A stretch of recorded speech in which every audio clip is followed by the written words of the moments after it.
You have a decision to make and you are scared. Maybe it's about your career, maybe it's about your relationship, maybe it's about moving a new place, trying something new. But whatever it is, the decision matters, it is not small. It has real consequence. And because it matters, you are frozen. You are having doubt that what if you make the wrong choice? What if you regret it? What if you ruin everything? So you're stuck thinking, researching, asking people, but you're not actually moving. Because moving feels too risky when you're scared.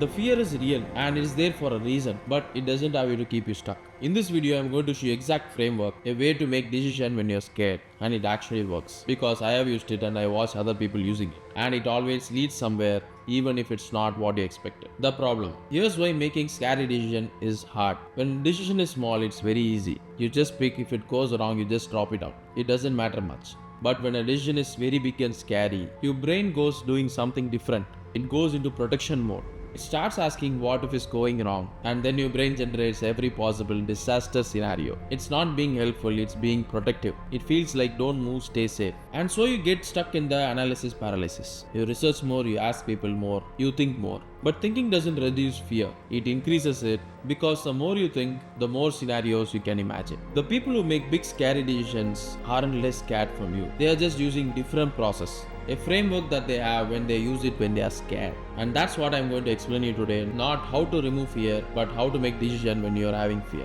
Here's a framework, it has 5 steps. Step 1. Get clarity on what actually you want. Not what your parents want, not what society expects, what you actually want. Step 2. List the real cost and the benefits, not the imaginary ones. You should make 2 options, option A and option B. Which benefits you in this and which benefits you in this. Don't make imaginary option, just make the benefits which you are going to get from both of them. If you take this decision, what you are going to get, and if you take this decision, what you are going to get. Step 3. Identifying your limiting beliefs. Every fear has a belief underneath. What if I fail? Belief is I can't handle failure. What if I regret? Belief is my life will be ruined. What if people judge me? Belief is I need everyone to approve of me. Identify that belief, and most of the time the belief is wrong. Step 4. Ask yourself the time machine question. Imagine yourself at 8 years old. You are looking back at your life. Which choice would be more happy that 8 years old would have made? The safe choice or the scary one? This removes you from the fear of the moment and let you see through the long-term picture. Step 5. Set a decision deadline.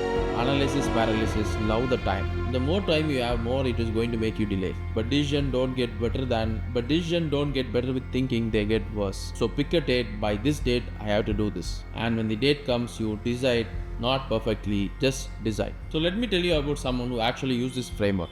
They had a decision, a very scary part, and they were completely stuck. So they went through this framework. Step 1, they got clarity, they knew what they actually wanted. Step 2, they wrote the cost and benefits. Step 3, they identified the limiting belief.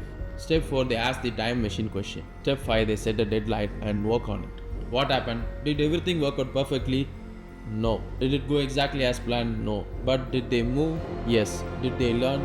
Yes. Did they grow? Yes. Because staying stuck is worse than staying in the wrong place. At least when you're wrong, you're learning. So if you're a scary decision right now, here's what I want you to do. This week, go through the framework which I have said. There are 5 steps. The framework doesn't guarantee you that you'll make the right decision, because often there is no right decision. There is just decision you made and then you make it right. But what framework does it pulls you out of that stuck zone, and that alone is worth everything, because stuck is the worst place to be ever. And after you decide, you move, you learn, you adjust and you grow. And looking back, you will be glad you decided, even if that decision wasn't perfect. You will be glad that you moved. So here's what I want you to know. You're scared because your decision matters. That's good, that means you are scared. But scared doesn't mean you can't decide. It just means you have to be brave while you decide. And brave doesn't mean fearless. Brave means scared, but doing it anyways. So this week, use the framework, go through steps and make a decision. Because once you decide, something shifts. You stop being stuck and you start being in motion.